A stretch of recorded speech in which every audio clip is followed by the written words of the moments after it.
Hi, my name is Tavleen, and I'm an eccentric scientist when it comes to quantum leaping. And in this video, we're talking about, are you secretly hoping that you're not the creator of your own life? Now, we tend to take a lot of pressure, so we put it on karma, fate, destiny, luck, things which are outside of ourselves. We want to assume that it is not us who have complete control over our lives, but it is something else which is working for us. Because this philosophy makes it very easy for us to put the blame on something else or someone else.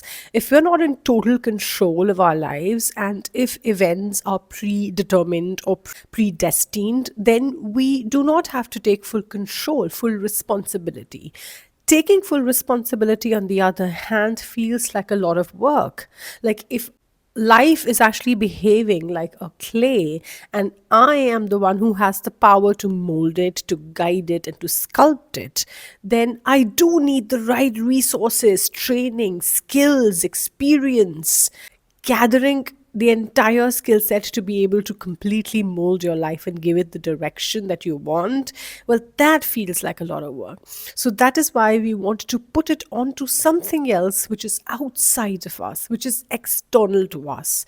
And therefore, we're secretly hoping that we're not the creator of our own lives. So, through the medium of this video, I want to point out the error in this mindset, or the error in this way of thinking, this paradigm. And also, I want to be able to give you the updated paradigm, which will completely change your way of thinking. The error lies in the way we define the word responsibility. We feel that we are responsible, and that is a lot of pressure to take, that is a lot of emotional weight to take upon ourselves. So that is why we try to put everything in the grand scheme of things, as if we're just a cog in the wheel, one of the puppets in this whole show, and the strings of which are attached to something else which is higher than us, some destiny or fate. Yes, you are the creator of your own life, but not in the way you think, not in the way the LOA teachers have been teaching you. So the law of attraction teachers actually tend to tell you that if you're not writing it to the T, if you're not being highly specific when it comes to writing down what you want and so on, you will not attract it. And if you still haven't attracted it, if your outcomes and results show you a different picture, it means you're not doing it right. You are not manifesting it right. And that is an error in the way our thoughts have been set up, in the way we are being fed these preconceived notions, this worldview, which is not ours, which we haven't earned. And we've just borrowed this worldview from some other people. And to help you correct your own paradigm, I want to offer you to look at any natural process. Look at how a caterpillar turns into a butterfly. If you help the butterfly and pull it out too soon, it won't be able to survive for long because its wings wouldn't have formed, its body wouldn't have formed. If you look at a child being born, then it takes 9 months. It has its own gestation period. For it to be ready for the world, for it to be delivered, it takes that long.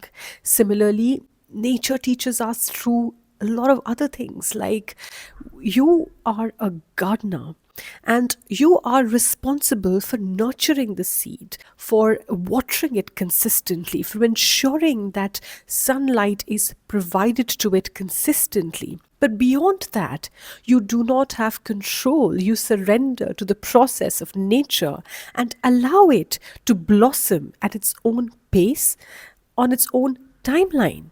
For example, an oak tree takes decades. Tomatoes have their own timing, and radishes are ready in few weeks. You do not abandon the oak tree because it's not fast enough, because it should have blossomed by now. No, things take their own time.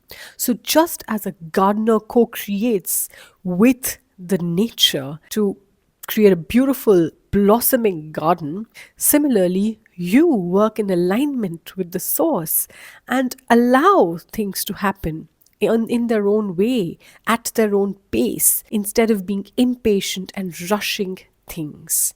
And therein lies the responsibility. Therein lies your free will, your contribution, not in thinking that if your results are showing you something else, then that means that you're not writing enough, or you're not, visualizing it correctly, or you're not scripting it correctly, and so on. So, are you a co creator? Hell yes. You need to stop secretly hoping that you're not the creator of your life, of your desires. You absolutely are. But definitely not in the way you've been thinking, in the way a gardener works. You're going to work with processes of nature, with energy of nature, and you're going to bring beautiful seeds of desire into life. Your garden is going to beautifully blossom. So, you are a co creator in a way who's working with the forces of divine to bring beautiful desires that are harmonious with nature into this world. That's your role. I really hope that you enjoyed this content. Do comment below and do subscribe to this channel. Goodbye.